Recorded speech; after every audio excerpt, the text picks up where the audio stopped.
And we continue with chapter 9, negotiate to yes. A tree is known by its fruit, an old proverb. Now we come to the last step of the positive no process. It is time to harvest the fruit of your labors. For the aim is not just to say no, rather it is to say no and still get to yes. Negotiating to yes is the final challenge in the process of saying no.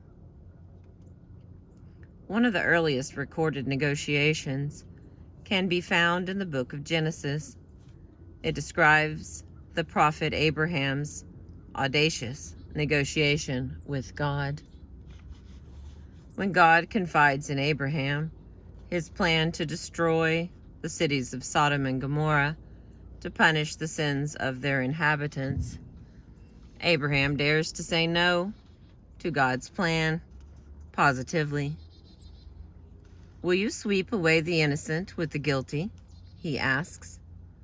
Behind his no, Abraham is really saying yes, with an exclamation point, to the value of human life.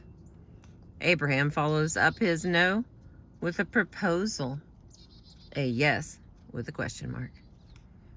If I can find 50 good people, will you still destroy the cities?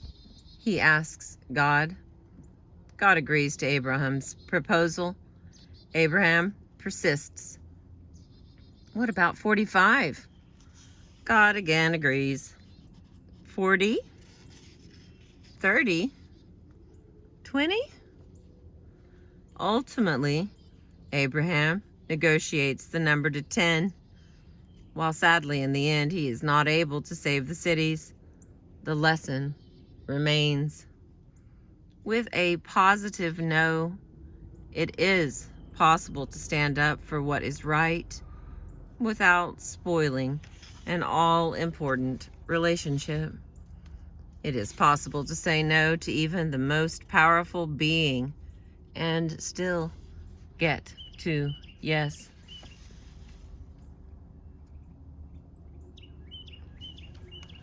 The next part is the goal, positive outcome. The goal is a positive outcome, one that protects your core interests. A positive outcome may take several forms. One is an agreement that satisfies your interests and addresses the others. The agreement may or may not be explicit. What counts is that the other genuinely accepts your no. The outcome may also take the form of a positive relationship, a healthy, authentic relationship that allows you to be true to yourself and allows the other to be true to themselves. Or sometimes it may take the form of an amicable separation. In my personal life, I learned a giant life lesson when my first wife and I decided to divorce. It was a heart-wrenching process to say no to our marriage, even without children. But the outcome, we both came to realize over time, was positive. Today, many years later, we are each happily married to others with whom we have children. We have preserved the essence of our original bond, a strong friendship, and now our children have become good friends as well.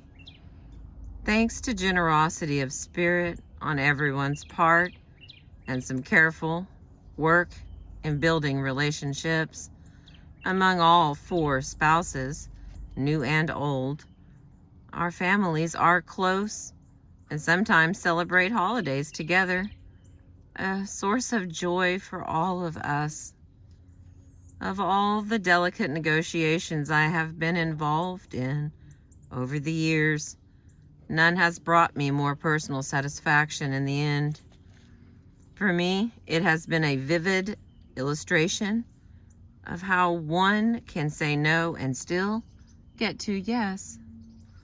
Saying no can actually bring you closer to the other and certainly into a more authentic relationship.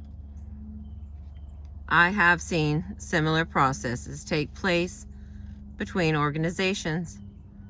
I think of one participant in my negotiation seminars at Harvard, whom I will call Catherine Taylor.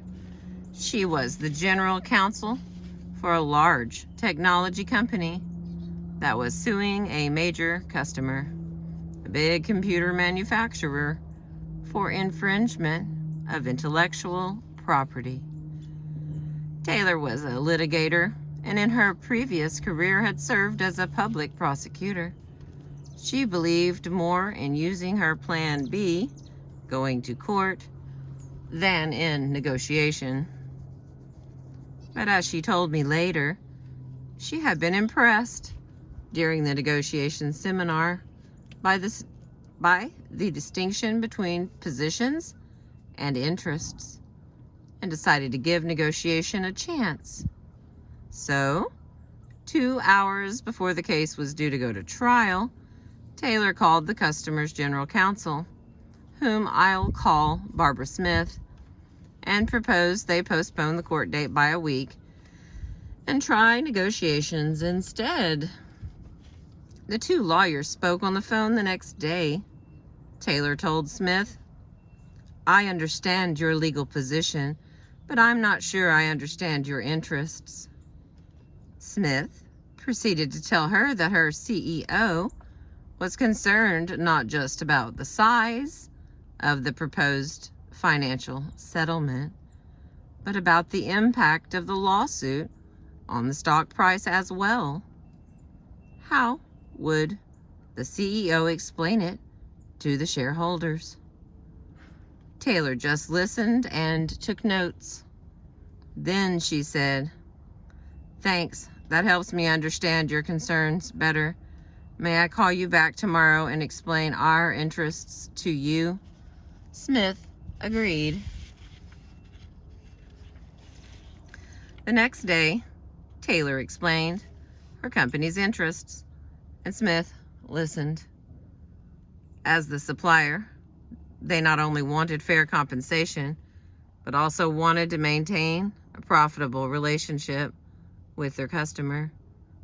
Over the next few days, the two lawyers continued to exchange phone calls, and by the week's end, surprisingly to all involved, they were able to reach agreement on what was one of the largest intellectual property settlements ever estimated at $400 million. The key features included a carefully phrased joint statement from both companies that the customer's CEO could use in explaining the settlement to the shareholders, thus limiting the impact on the stock price. It also included an extension of the supply contract with the supplier from 3 to 10 years. Their relationship was preserved.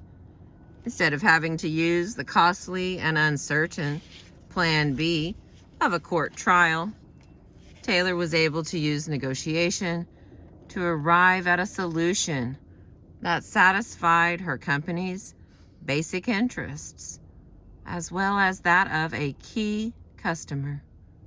She was thus able to say no to the intellectual property infringement and still get to a very important yes.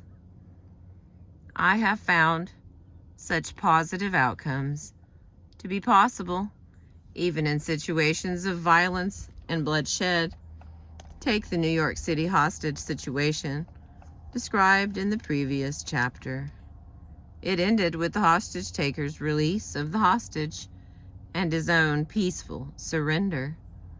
The hostage negotiators persistently said no to his demands and threats to kill the hostage and still got to yes.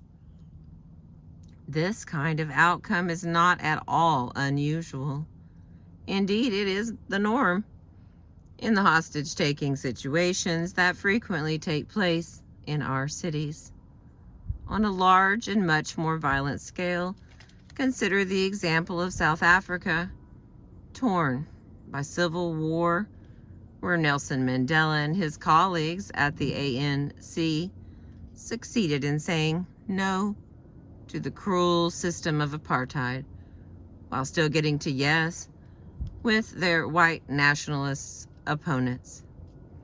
In all of these situations, the outcome was not only an agreement, but also a healthier and more authentic relationship. In this chapter, we will explore the process of achieving such positive outcomes. The first one is build them a golden bridge. 2,500 years ago, the Chinese strategist Sun Tzu counseled leaders to, quote, build a golden bridge for your opponent to retreat across. Sounds like we've picked up a woodpecker. Build a golden bridge for your opponent to retreat across. Although his advice still holds true, I would reframe it more positively. Build a golden bridge for the other to advance across toward a positive solution. If you step for a moment into the other's shoes, you will see how difficult it may be for them to say yes to your proposal. A giant canyon may separate what they want from what you want. That canyon might be filled with anxiety and concern about their interests, as well as worry about losing face. If you want them to say yes, your task is to build them a golden bridge across that canyon. 3 principal obstacles stand in the way of the other saying yes to your proposal. First, they may have some unmet need or concern. Second, even if they personally might be willing to agree, they might be worried about the opinion of key constituents or stakeholders whose approval they need or want. Third, even if they do say yes to your proposal, it may not be a long-lasting yes, because the process of saying no may have strained your relationship so much that unless you can help repair it, it is irrevocably damaged. Think of getting to this final stage of yes as a journey. Along the way, there are 3 yeses you need from the other. A yes to a wise agreement, a yes to approval, and a yes to a healthy relationship. Let us explore how to get to each of these 3 yeses. Okay, we've got a whole picture here.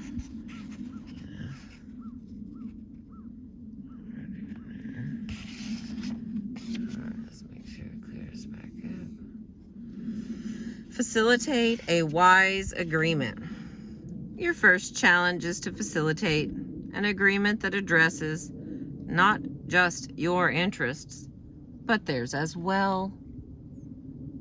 Don't compromise essentials. Negotiation is not just about getting to yes, but about getting to the right yes. You can get to a satisfying agreement only by saying no to other possible agreements that do not satisfy your interests. In the midst of negotiations, it is sometimes tempting to settle for short-term gains and give in on longer-term priorities. Effective negotiation requires a persistent focus on what is most important. Once you are involved in negotiations, you may start to develop a vested interest in agreeing with the other, even if it does not make sense for you. The relationship with the other, whether it is your spouse or your boss, may loom as all important. So take a step back to the balcony. Focus on your underlying yes, the interests, needs, and values that led you to say no in the first place. Remember that you have a plan B. Do not sell yourself short and settle for an agreement that meets your needs less well than your plan B could. In short, keep your eyes on the prize, a solution that addresses your essential interests. Your job is to respect, not to rescue the other.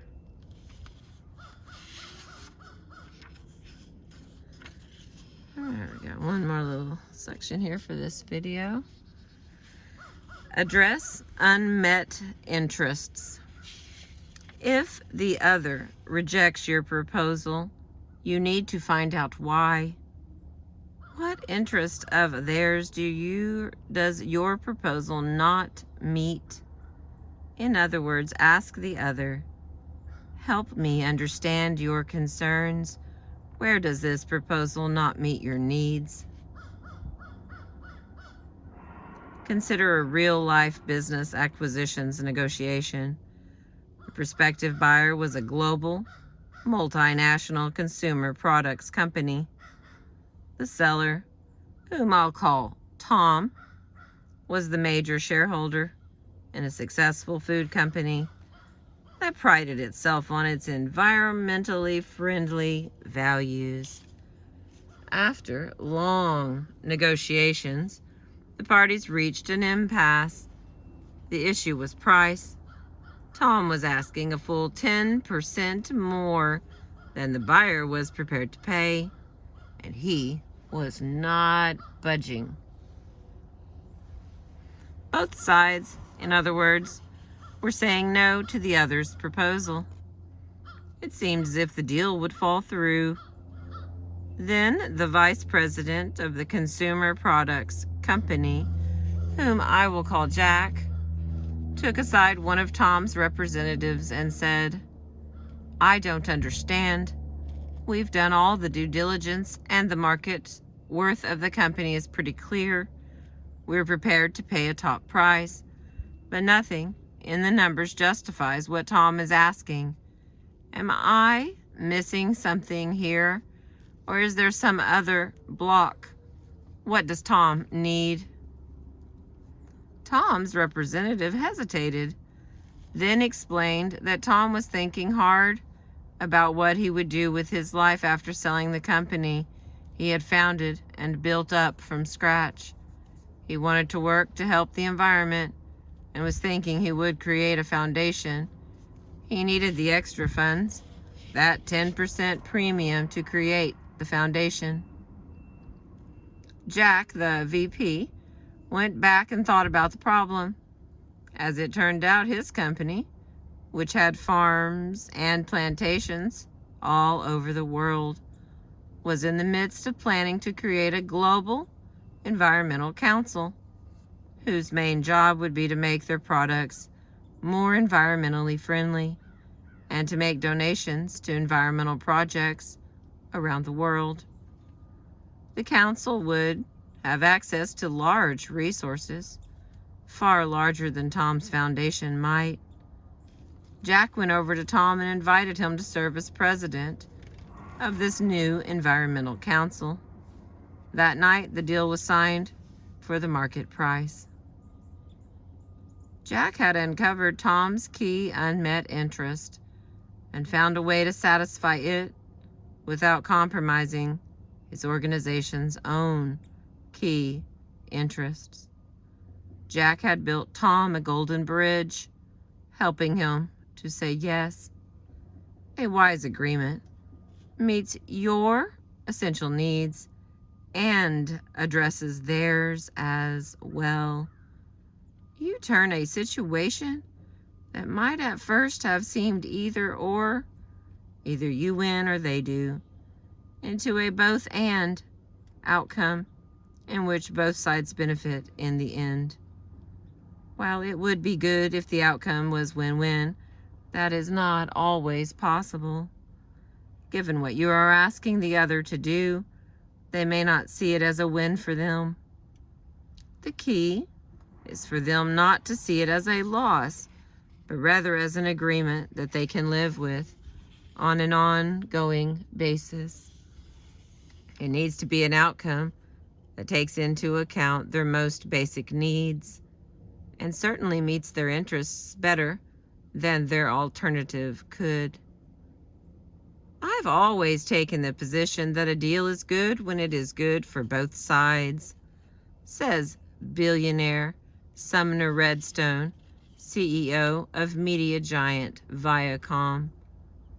If the other guy walks away as a loser, this ignores the fact that there is a life after the deal and we may need to work together again. We are on page 220. We have about 10 or 15 pages left.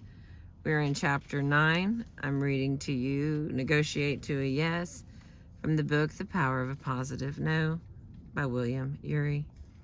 Thank you for listening and being with me today. I appreciate you.